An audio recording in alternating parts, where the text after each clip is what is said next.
So আজকে আমাদের প্রথম সেল যে চ্যাপ্টারটা শুরু করছি সেটা কি আমাদের ফার্মাসির হিউম্যান অ্যানাটমি এবং ফিজিওলজির সেকেন্ড চ্যাপ্টার। ফার্স্ট চ্যাপ্টারটার ভিডিও আমরা পরে দেব, আগে আমরা শুরু করছি সেল দিয়ে। সেল কি? সেল হচ্ছে আমাদের বডির structural and functional unit of life. Structural and functional unit of life মানে কি আমাদের দেহের গঠনগত এবং কার্যগত একক কি সেল। মানে যদি আমি এরকম ভাবে বলি যে আমাদের যে বাড়ি, আমাদের বাড়ি তৈরি করতে কি কি লাগে? ইট, পাট, কাঠর, বালি, ঠিক আছে? ঠিক একইভাবে এইগুলো দিয়ে যেমন আমাদের বাড়ি তৈরি হয়, ঠিক একইভাবে আমাদের বডির যে এই সেল দিয়ে আমাদের পুরো বডিটা তৈরি হয়, যেটা আমাদের বডির কি গঠনগত এবং কার্যগত একক। এই যে সেল, এই সেলকে আমরা দুভাগে ভাগ করতে পারি। কি কি? একটা হচ্ছে প্রোক্যারিওটিক,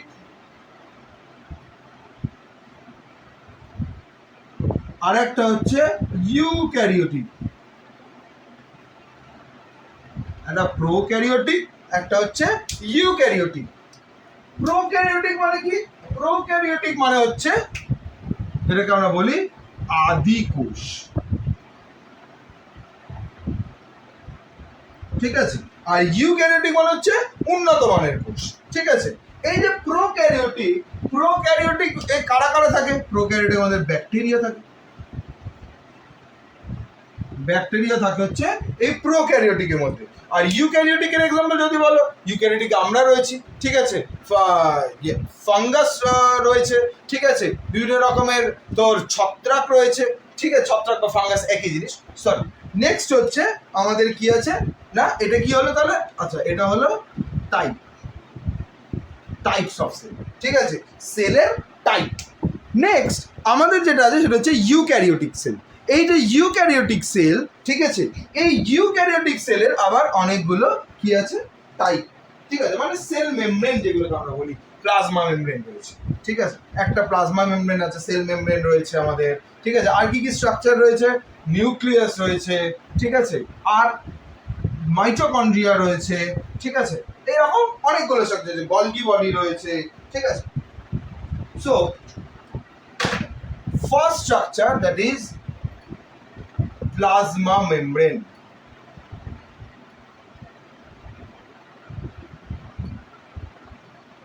ঠিক আছে? প্লাজমা মেমব্রেন, ঠিক আছে? এই যে প্লাজমা মেমব্রেন, এই প্লাজমা মেমব্রেন কি আবিষ্কার করেন? প্লাজমা মেমব্রেন আবিষ্কার করেন একজন জার্মান জুলজিস্ট থিওডর সোয়ান, ঠিক আছে? In the year of Theodor Schwann in the year of 1839, ঠিক আছে? 1839 জার্মান জিওলজিস্ট থিওডর সোয়ান বলে একজন রয়েছেন, তিনি এই প্লাজমা মেমব্রেন আবিষ্কার করেন, ঠিক আছে? তো কেমন দেখতে এই প্লাজমা মেমব্রেন? বেসিক্যালি এই যে প্লাজমা মেমব্রেন রয়েছে, এই প্লাজমা মেমব্রেনে কি আছে? লিপিড বাইলেয়ার আছে। লিপিডের বাইলেয়ার মানে দুটো করে লেয়ার আছে, ঠিক আছে? এগুলো হচ্ছে লিপিড বাইলেয়ার, লিপিডের লেয়ার বোথ সাইডে রয়েছে, ঠিক আছে?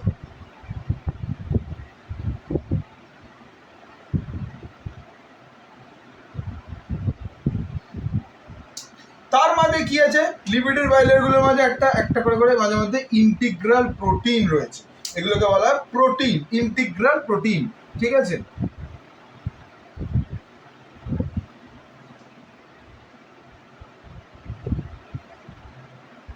এগুলো হচ্ছে লিপিডের বাইলেয়ার, ঠিক আছে? এখানে আবার প্রোটিনেরও লেয়ার পাবো আমরা বেশ কিছু, ঠিক আছে? সেই জন্য এই যে তোর প্লাজমা মেমব্রেন, ঠিক আছে? এই প্লাজমা মেমব্রেনকে আবার সেল, এই কি বলে,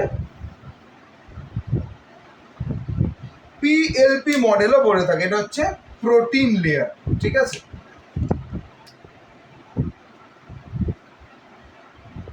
এটা হচ্ছে প্রোটিনের লেয়ার ছিল, ঠিক আছে। ঠিক একইভাবে ওপরে কি আছে, লিপিডের লেয়ার আছে। এইগুলো কি লিপিডের মাথায়, এগুলো হচ্ছে গ্লাইকোলিপিড। ঠিক আছে, লিপিডের মাথায় যদি থাকে তখন সেটাকে আমরা বলবো গ্লাইকোলিপিড, যদি প্রোটিনের মাথায় থাকে তখন আমরা বলবো গ্লাইকোপ্রোটিন। ঠিক আছে, তো এই হচ্ছে আমাদের একটা সেল মেমব্রেন। ঠিক আছে, বা এটাকে আমরা কি বলে থাকি, প্লাজমা মেমব্রেনও বলে থাকি। তো এটা কি আছে, এইগুলো হচ্ছে বলা হয় লিপিড বাইলেয়ার। ঠিক আছে, এটাকে বলা হয় লিপিডের বাইলেয়ার। বাইলেয়ার কেন, লিপিডের দুটো লেয়ার আছে, উপরের দিকেও একটা লেয়ার আছে, নিচের দিকে একটা লেয়ার আছে, তাই এটাকে বলা হয় লিপিড বাইলেয়ার। এটা কি, এটা হচ্ছে ইন্টিগ্রাল প্রোটিন।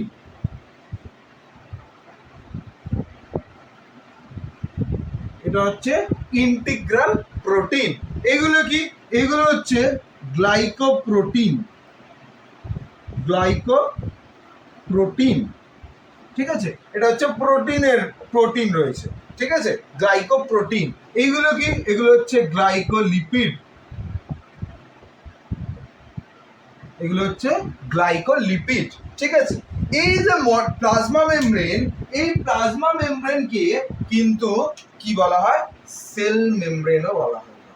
প্লাজমা মেমব্রেনের আর একটা নাম হচ্ছে সেল, অনেকগুলো নাম আছে, সেল মেমব্রেন, বা একে স্যান্ডউইচ মডেলও বলা হয়। স্যান্ডউইচ মডেলও বলা হয়। স্যান্ডউইচ মডেল কেন বলা হয়, দেখ আমাদের স্যান্ডউইচ কিরকম দেখতে হয়, ওপরে একটা ব্রেডের লেয়ার থাকে, নিচে একটা ব্রেডের লেয়ার থাকে, মাঝখানে সমস্ত কিছু থাকে। তো এটাও সেম, ওপরে একটা প্রোটিনের লেয়ার আছে, নিচে একটা লিপিডের লেয়ার আছে, তার মাঝখানে কি আছে আমার, সরি ওপরে দুটো, ওপরে আর নিচে হচ্ছে প্রোটিনের লেয়ার আছে, আর মাঝখানে আমার কি আছে, লিপিডের বাই লেয়ার রয়েছে। সো কাইন্ড অফ স্যান্ডউইচের মতো দেখতে, তাই এটাকে স্যান্ডউইচ মডেলও বলা হয়ে থাকে। আর কি না, এই যে স্যান্ডউইচ মডেল ছাড়াও এর আরেকটা নাম আছে PLP মডেল। ঠিক আছে, এটাকে কি বলে, PLP মডেল। PLP মানে কি, PLP মানে হচ্ছে প্রোটিন লিপিড প্রোটিন, যেটা বললাম স্যান্ডউইচ মডেলের ক্ষেত্রে, যে এর কি হচ্ছে, ওপরের দিকে এই যে প্রোটিনের লেয়ার রয়েছে, এই যে প্রোটিনের লেয়ার রয়েছে, ঠিক আছে, দুটো ওপর আর নিচে, আর মাঝখানে কি আছে, লিপিডের বাইলেয়ার রয়েছে, তাই একে স্যান্ডউইচ মডেল বা PLP মডেলও বলা হয়ে থাকে। ক্লিয়ার? তো এই হচ্ছে প্লাজমা মেমব্রেন। আর একটা খুব গুরুত্বপূর্ণ জিনিস, সেটা হচ্ছে এই যে তোর লিপিডের যে পোর্শন রয়েছে, এখান থেকে একটা লিপিড যদি আমি তুলে এনে এখানে দেখাচ্ছি, এই তো ছিল আমার লিপিডটা। এই লিপিডের দুটো পোর্শন, ঠিক আছে, কি কি, একটা হচ্ছে টেল পোর্শন আর একটা হচ্ছে হেড পোর্শন। এটা হচ্ছে টেল আর এটা হচ্ছে হেড। ঠিক আছে, তো এই যে টেল আর হেড, ঠিক আছে, এর মধ্যে টেলটা হচ্ছে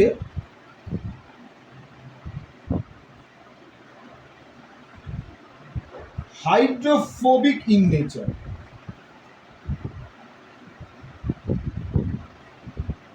আর হেডটা হচ্ছে হাইড্রোফিলিক ইন নেচার। মানে এই যে পোর্শনটা, ঠিক আছে, এই পোর্শনটা হচ্ছে হাইড্রোফিলিক, আর এই পোর্শনটা এটা হচ্ছে হাইড্রোফোবিক ইন নেচার। এই পোর্শনটা, এই পুরো পোর্শনটা হচ্ছে হাইড্রোফোবিক ইন নেচার, আর এটা হচ্ছে, আর হেড পোর্শন যেটা, এটা হচ্ছে হাইড্রোফিলিক। মানে কি, হাইড্রোফোবিক, হাইড্রোফিলিক,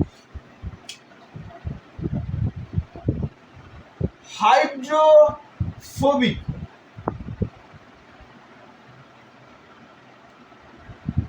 হাইড্রোফোবিক মানে হচ্ছে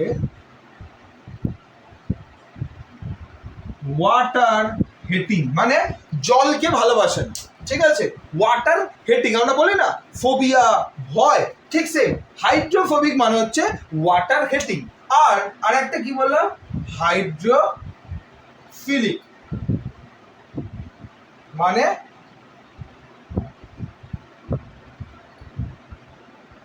ওয়াটার লাভিং, মানে জলকে ভালোবাসেছে।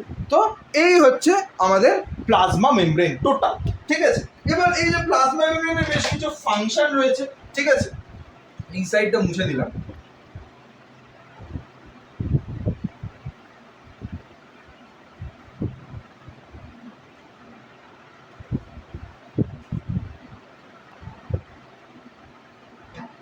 কি কি ফাংশন? নাম্বার ওয়ান, এটা তোর প্রোটেকশন বা ব্যারিয়ারে হেল্প করে, ঠিক আছে। নাম্বার টু, এটা তোর ট্রান্সপোর্টেশনে হেল্প করে। ট্রান্সপোর্টেশন মানে তোর এক জায়গা থেকে অন্য জায়গায় ট্রান্সফার করতে সাহায্য করে। এবার এই যে ট্রান্সপোর্টেশন অনেক রকম হতে পারে, ডিফিউশন হতে পারে, ঠিক আছে, অ্যাক্টিভ ট্রান্সপোর্ট হতে পারে, এরকম অনেক রকমের ট্রান্সফিউশন হয়। আর কিসে হেল্প করে? আর হচ্ছে তোর বেসিক্যালি সেলের কেমিক্যাল মেসেঞ্জার হিসেবেও কাজ করে।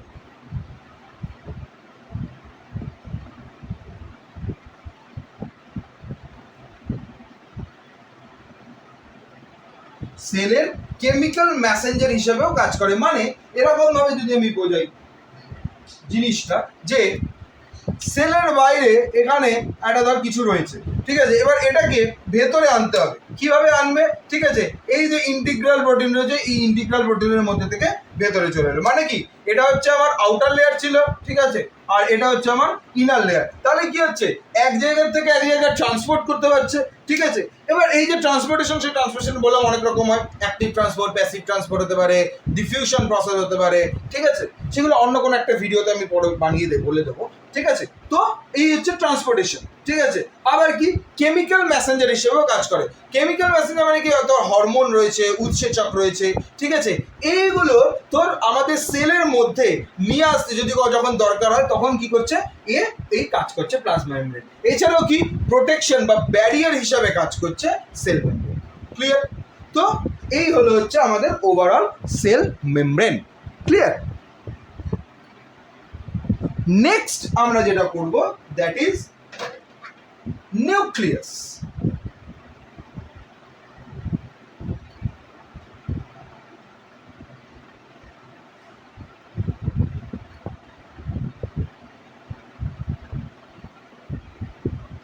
নেক্সট হচ্ছে নিউক্লিয়াস। এই যে নিউক্লিয়াস, এই নিউক্লিয়াসও কিন্তু আমাদের বডির একটা খুব ইম্পর্টেন্ট একটা, ঠিক আছে, অনেক কিছু নিউক্লিয়াস। তো এই যে নিউক্লিয়াস, এই নিউক্লিয়াস কে আবিষ্কার করে?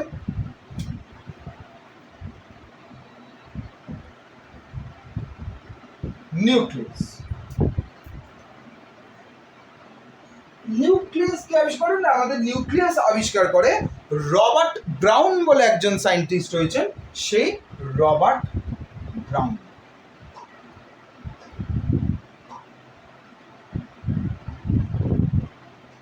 ঠিক আছে, রবার্ট ব্রাউন বলে একজন সায়েন্টিস্ট রয়েছেন, সেই রবার্ট ব্রাউন আবিষ্কার করেন। ঠিক আছে, তো নিউক্লিয়াসের এবার আমরা স্ট্রাকচার দেবো। আচ্ছা, কবে আবিষ্কার করেন? ঠিক আছে, কে বলতে পারবে নিউক্লিয়াস কবে আবিষ্কার করে? নিউক্লিয়াস আবিষ্কার করেন Robert brown in the year of 1831। In the year of 1831 এই নিউক্লিয়াস আবিষ্কার করেন তিনি। ক্লিয়ার? সো এবার হচ্ছে নিউক্লিয়াসের একটা স্ট্রাকচার।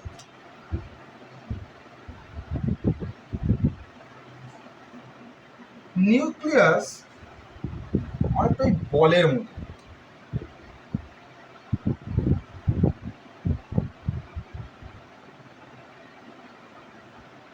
এই হচ্ছে নিউক্লিয়াসের আমি মেমব্রেন বললাম। ঠিক আছে, এটাকে বলা হচ্ছে নিউক্লিয়াসের মেমব্রেন। নিউক্লিয়াসের কিন্তু ডবল লেয়ার মেমব্রেন আছে, মানে দুটো লেয়ার মেমব্রেন। ঠিক আছে, একটা হচ্ছে ইনার লেয়ার, আর একটা হচ্ছে আউটার লেয়ার। একটা কি বললাম, ইনার লেয়ার, আর একটা হচ্ছে আউটার লেয়ার। এই যে নিউক্লিয়ার যে মেমব্রেন রয়েছে, এই নিউক্লিয়ার মেমব্রেনের মাঝখানে যে গ্যাপ, ঠিক আছে, অর্থাৎ আউটার লেয়ার এবং ইনার লেয়ারের মাঝখানে যে স্পেস, ঠিক আছে, সেটাকে আমরা কি বলি, সেটাকে আমরা বলে থাকি পেরি নিউক্লিয়ার স্পেস। সো কি কি করলাম একটু যদি একসাথে ছবি করি, এটাকে বলা হয় আউটার মেমব্রেন, আউটার মেমব্রেন। এটাকে ভেতরটাকে কি বলা হয়, ইনার মেমব্রেন।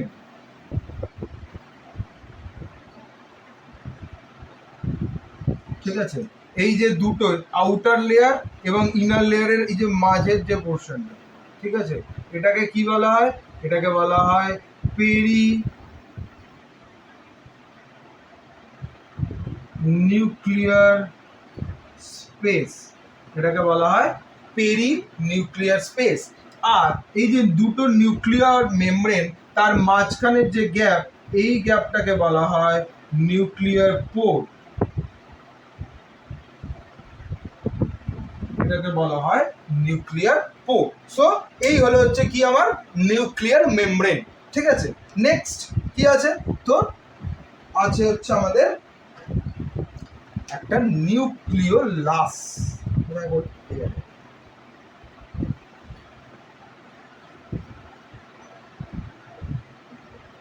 এটা কি, এটা হচ্ছে নিউক্লিওলাস, এটাকে আমরা বলি।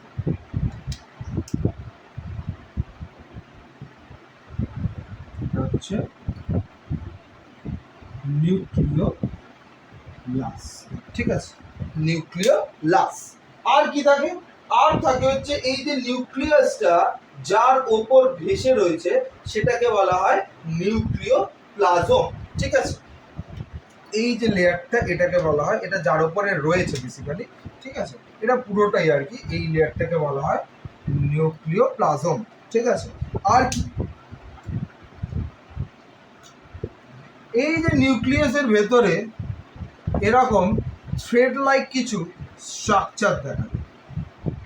ঠিক আছে, নিউক্লিওলাসের চারপাশ দিয়ে এরকম কিছু থ্রেড লাইক স্ট্রাকচার দেখা যায়। ঠিক আছে, এই যে থ্রেড লাইক যে স্ট্রাকচারগুলো যেখানগুলো এরকম ডিপ ডিপ রয়েছে, ঠিক আছে, সে আচ্ছা সেগুলোর একটা নাম আছে। ঠিক আছে, আর যেগুলো হালকা পোর্শন তার একটা নাম আছে। তো এই যে থ্রেড লাইক যে স্ট্রাকচার, এটাকে কি বলা হয়, এটাকে বলা হয়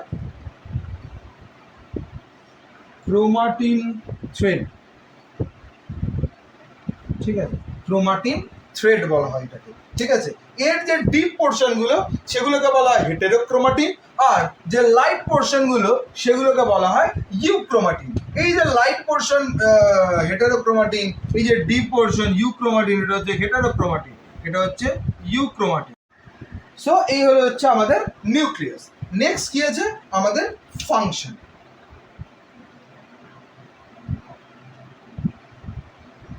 এই যে নিউক্লিয়াস, এই নিউক্লিয়াস সেলের মোটামুটি সমস্ত কিছু কন্ট্রোল করে। ঠিক আছে, তাই নিউক্লিয়াসকে কি বলা হয়, যে কন্ট্রোলার অ্যাক্টিভিটি অফ সেল।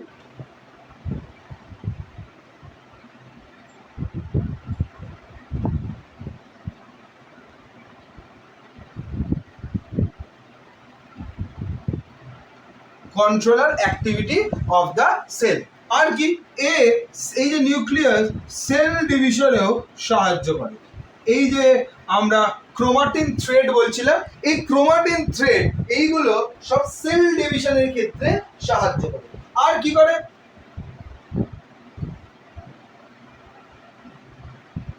জিন ট্রান্সফারে সাহায্য করে।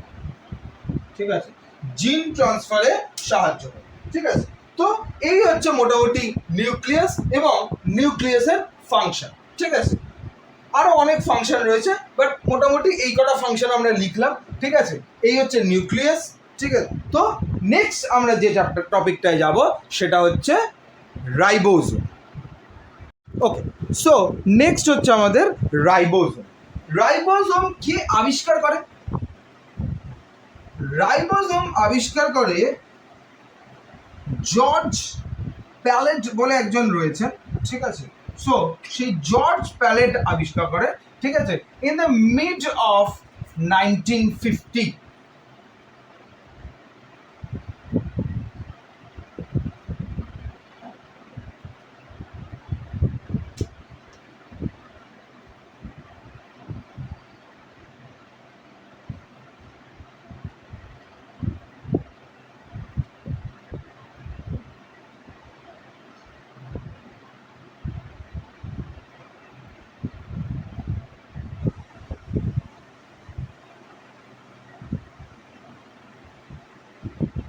ঠিক আছে, জর্জ এমিল প্যালেট আবিষ্কার করেন এই রাইবোজোম, ঠিক আছে, in the mid of 1950s, ঠিক আছে। সো এই যে রাইবোজোম, যদি একটু আমরা রাইবোজোমের ছবি দেখি, রাইবোজোম দু রকমের হতে পারে। কি কি? একটা হয় 70s আর একটা হয় 80s। একটা 70s রাইবোজোম আর একটা হয় 80s রাইবোজোম।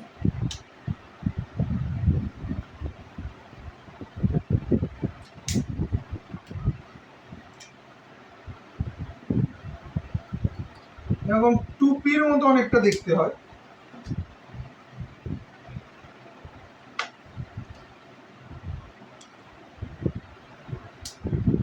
ঠিক আছে, একটা হচ্ছে, এটা হচ্ছে আমার 70s, এটা হচ্ছে 80s, ঠিক আছে। একটা হচ্ছে 70s আর একটা হচ্ছে আমার কি 80s। বেসিক্যালি কি রকম, এই যে ওপরের যেটা, এটা হচ্ছে 30s আর হচ্ছে আমার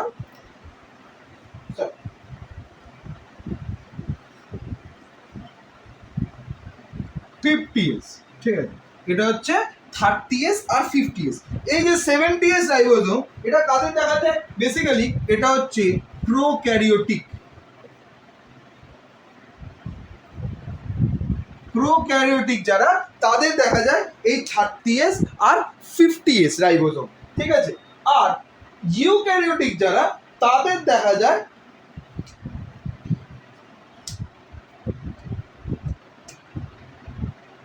60s আর 40s, ঠিক আছে। এই নিয়ে হয় 80s, এটা হচ্ছে ইউক্যারিওটিক, ঠিক আছে। এবার সবার মনে একটা প্রশ্ন, যে এই যে 30 আর 50, এটা প্লাস করলে তো 70 হয় না, তাহলে এটা কি? এগুলো হচ্ছে বেসিক্যালি সাব ইউনিট, ঠিক আছে। এটা হচ্ছে 30 সাব ইউনিট, এটা হচ্ছে 50 সাব ইউনিট, ঠিক আছে। এবার প্রশ্ন, তাহলে 70s টা কি? বেসিক্যালি এই যে দুটো পোর্শন সাব ইউনিট রয়েছে 30s আর 50s, ঠিক আছে, এই যে 30s আর 50s যে রয়েছে, এদের মাঝখানে এরকম অনেক গ্যাপ দেখা যায়, ঠিক আছে, যেগুলোকে যদি আমরা একদম চেপে চুপে যদি ঢুকিয়ে দিই, তাহলে ওর যে সাইজটা হবে সেটা হচ্ছে 70s। ঠিক একইভাবে ইউক্যারিওটিক 80s রাইবোজোমের ক্ষেত্রেও সেম জিনিস, এটা হচ্ছে 60s রাইবোজোম, এটা হচ্ছে 40s রাইবোজোম, ঠিক আছে। দিয়ে এরও সেম, এরও মাঝখানে বেশ কিছু রকম গ্যাপ থাকে, ঠিক আছে, যেগুলোকে যদি আমি ওই চেপে চুপে ঢোকাই, তাহলে এটাও কিন্তু 80s লাস্ট অব্দি আসবে। এগুলো কি তাহলে? এই যে 60s 40s, এগুলো হচ্ছে সব এক একটা সাব ইউনিট। আচ্ছা, এই যে রাইবোজোম রয়েছে, এই রাইবোজোমকে কি বলা হয়? প্রোটিন ফ্যাক্টরি বলা হয়। রাইবোজোমকে বলা হয় কি আমাদের? Protein factory of cell. Important একটা পয়েন্ট,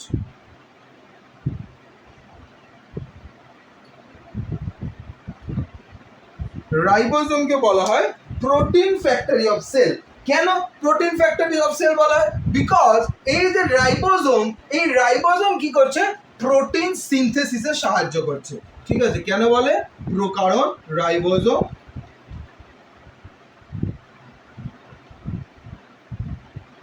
প্রোটিন সিনথেসিস করতে সাহায্য করে, সেই জন্য রাইবোজোমকে বলা হয় প্রোটিন সিনথেসিস অফ সেল, ঠিক আছে। এই যে রাইবোজোম রয়েছে, এই রাইবোজোম গুলো কিন্তু দেখতে খুব ছোট ছোট, ঠিক আছে। যদি আর রাইবোজোম দেখতে কেমন? স্মল, ঠিক আছে।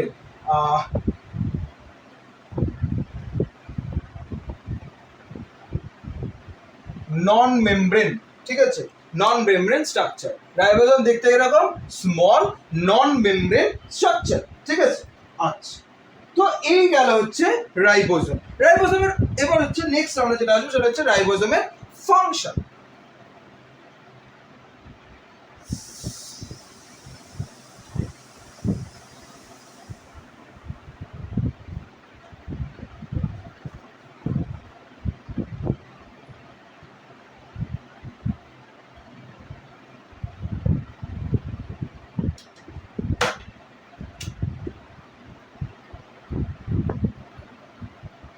ফাংশন অফ রাইবোজোম, ঠিক আছে।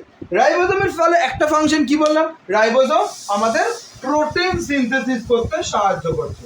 তো first point, it help to synthesis of protein.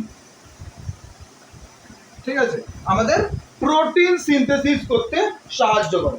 ঠিক আছে, আর কি করে,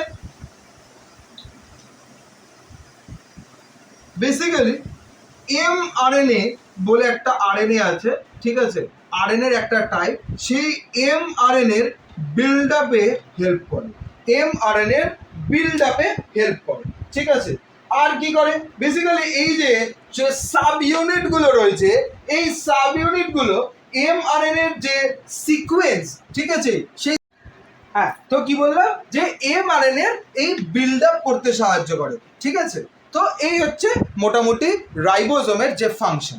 ঠিক আছে, তো নেক্সট আমরা যেটা করব দ্যাট ইজ এন্ডোপ্লাজমিক রেটিকিউলাম। ঠিক আছে, এন্ডোপ্লাজমিক রেটিকিউলাম আরেকটা খুব গুরুত্বপূর্ণ ইম্পর্টেন্ট একটা স্ট্রাকচার। আশা করি রাইবোজোম সম্পর্কে বুঝতে পারা গেছে সবারই। ঠিক আছে, নেক্সট আমরা যেটাই যাব দ্যাট ইজ বললাম এন্ডোপ্লাজমিক রেটিকিউলাম।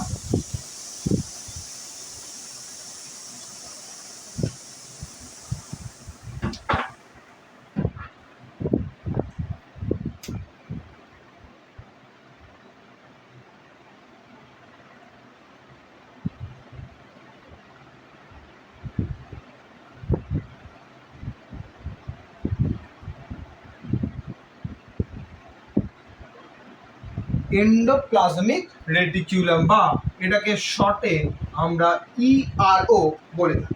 ঠিক আছে, এন্ডোপ্লাজমিক রেটিকিউলাম।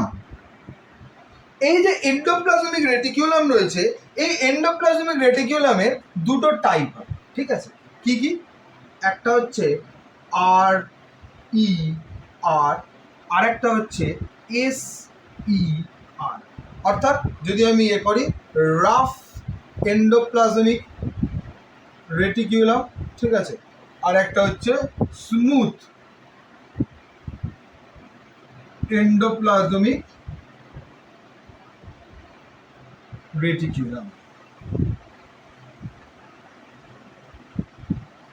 ঠিক আছে, একটা হচ্ছে রাফ এন্ডোপ্লাজমিক রেটিকিউলাম, আর একটা হচ্ছে স্মুথ এন্ডোপ্লাজমিক রেটিকিউলাম।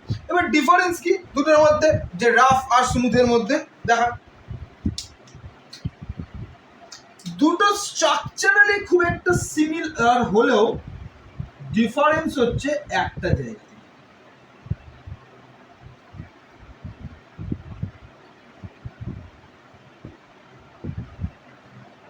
এই মোটামুটি হচ্ছে আমাদের এন্ডোপ্লাজমিক রেটিকুলামের স্ট্রাকচার। আলাদাটা কোথায়? আলাদাটা হচ্ছে এইখানে, রাফ এন্ডোপ্লাজমিক রেটিকুলামের ওপর এরকম রাইবোজোমের লেয়ার, রাইবোজোম এর ওপরে এরকম ভাবে বসে। ঠিক আছে, তাই এই জন্য বলা হয় কি রাফ এন্ডোপ্লাজম। বেসিক্যালি এটা কি আছে এর উপরে? রাইবোজোম। ঠিক আছে, রাইবোজোম, সেই জন্য এটাকে কি বলা হয়? Rough endoplasmic reticulum. আর এর ওপর কোনো রকম কোনো রাইবোজোম প্রেজেন্ট থাকে না, তাই এটাকে বলা হয় কি না smooth endoplasmic reticulum. Clear? Next আমরা যেটা যাব that is the function of endoplasmic reticulum. Basically এই যে এন্ডোপ্লাজমিক রেটিকুলাম রয়েছে, এই এন্ডোপ্লাজমিক রেটিকুলাম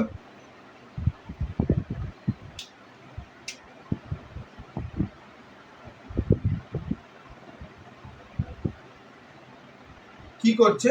তো আমাদের মেকানিক্যাল সাপোর্টে সাহায্য করছে।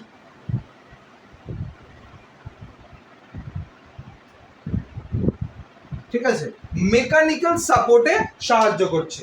আর কি করছে না, তো প্রোটিন সিনথেসিস বল বা যে যে ফোল্ডিং বল, ঠিক আছে, এই সব ফোল্ডিং, মডিফিকেশন, ট্রান্সপোর্টেশন, এই সমস্ত ক্ষেত্রে সাহায্য করে। ঠিক আছে, বিভিন্ন রকম সিনথেসিসে সাহায্য করছে।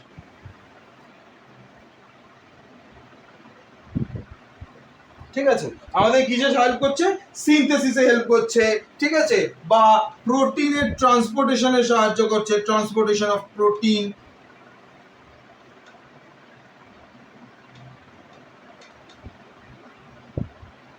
ঠিক আছে, প্রোটিন ট্রান্সপোর্টেশনে সাহায্য করছে, ঠিক আছে। এছাড়াও কি রয়েছে, যে এই যে এন্ডোপ্লাজমিক যে স্মুথ এন্ডোপ্লাজমিক রেটিকুলাম রয়েছে, এই স্মুথ এন্ডোপ্লাজমিক রেটিকুলাম লিপিড স্টোরেজেও কিন্তু সাহায্য করছে। সো এর একটা ফাংশন লিখে দিলাম SER এর, ঠিক আছে, কি করছে?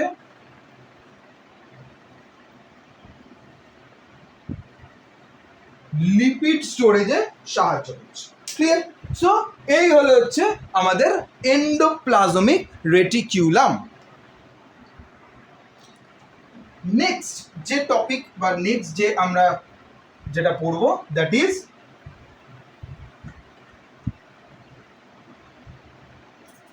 কি পড়া যায় সেটাই ভাবছি।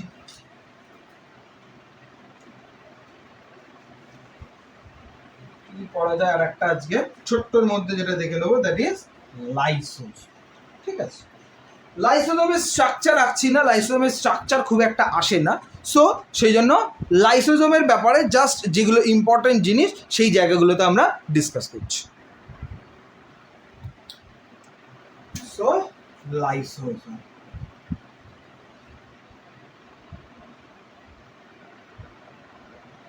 এই যে লাইসোজোম, ঠিক আছে, এই লাইসোজোম কি? লাইসোজোম হচ্ছে বেসিক্যালি এক ধরনের সিক্রেটারি ভেসিকল, ঠিক আছে। লাইসোজোম হচ্ছে এক ধরনের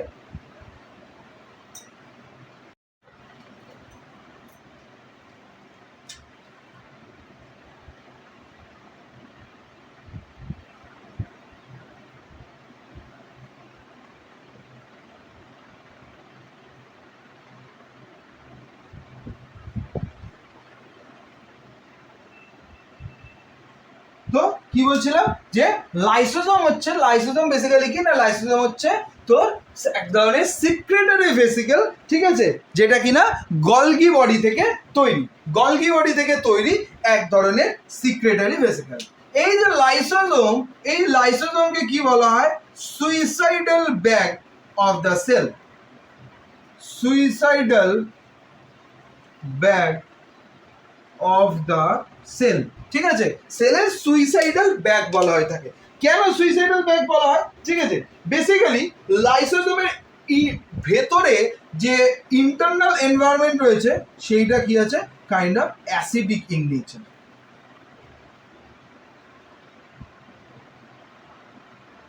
যার পিএইচ কত? 4.5 থেকে 5, ঠিক আছে, অর্থাৎ বুঝতেই পারছি কতটা পিএইচ, ঠিক আছে। এবং এই যে লাইসোজোম রয়েছে, ঠিক আছে, এই লাইসোজোমের মধ্যে বিভিন্ন ধরনের অ্যাসিড থাকে, ঠিক আছে। এবার এই লাইসোজোমের কাজ কি? লাইসোজোমের কাজ হচ্ছে বাইরের থেকে যে সমস্ত তোর ফরেন পার্টিকেলস রয়েছে, সেই ফরেন পার্টিকেলসগুলো যদি বাই এনি চান্স সেলের মধ্যে ঢুকে যায়, তখন ও কি করে? তোর ওই যে ফরেন পার্টিকেলগুলোকে ফ্যাগোসাইটোসিস,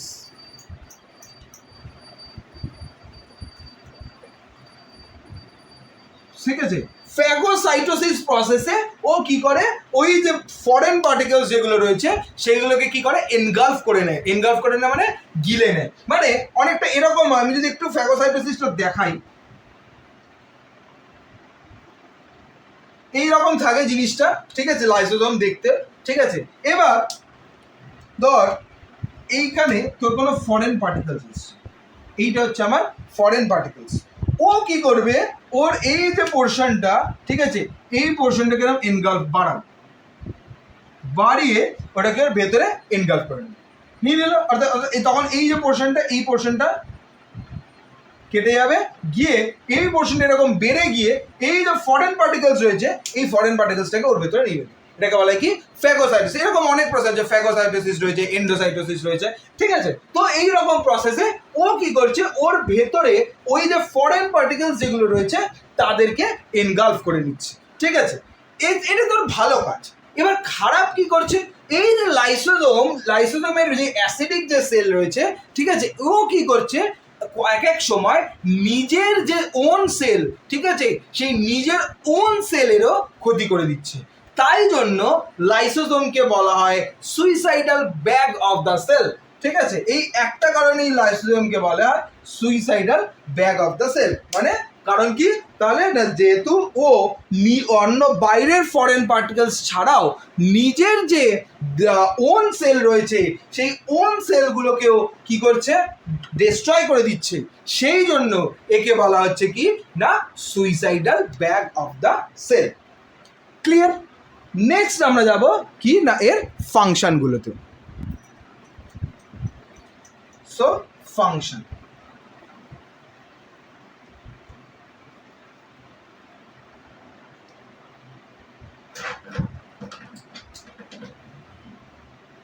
কি কি ফাংশন আছে?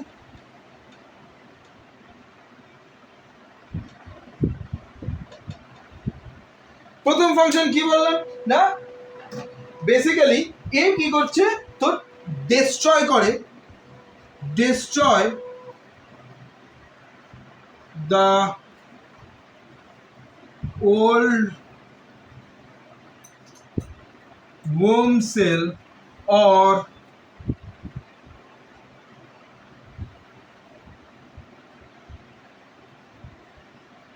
Foreign particles. ঠিক আছে, বেসিক্যালি কি করছে না, যে ফরেন পার্টিকেলস বা যে এগুলো রয়েছে তোর ওন সেল রয়েছে, ঠিক আছে, সেই সমস্ত সেলগুলোকে কি করছে, ডিস্ট্রয় করছে। আর কি করছে, ডাইজেশনেও সাহায্য করছে, ডাইজেস্ট করে আমাদের যে ফুডগুলো।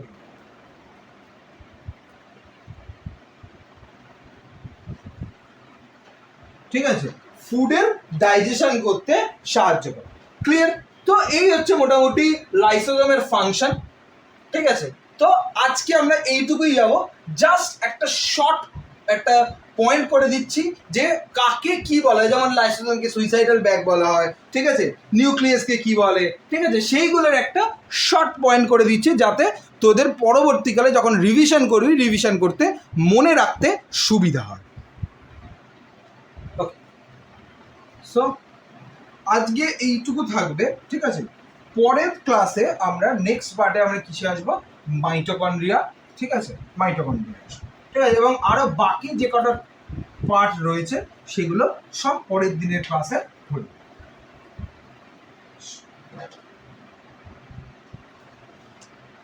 First, nucleus. নিউক্লিয়াসকে কি বলা হয়, নিউক্লিয়াসকে বলা হয় কন্ট্রোল সেন্টার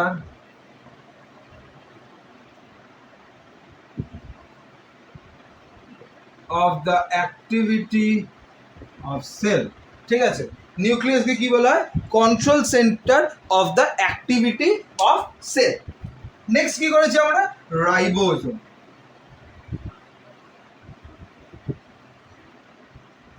রাইবোজোমকে বলা হয়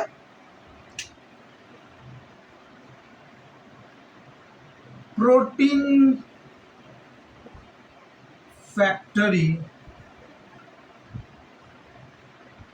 of the cell. Next,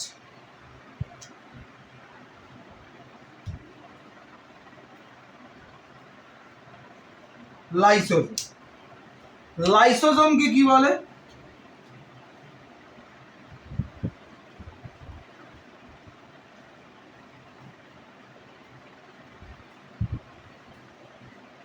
suicidal bag of the cell. এই হচ্ছে আমার আজকের আমাদের টপিক। ঠিক আছে, এত দূরই থাকলো আজকে ফার্স্ট ক্লাসে। ঠিক আছে, নেক্সট ক্লাসে বাকি যে টপিকগুলো রয়েছে সেইগুলোকে পুরোটা কভার করে সেল আমাদের কমপ্লিট। ক্লিয়ার? নমস্কার, ভালো থাকবেন।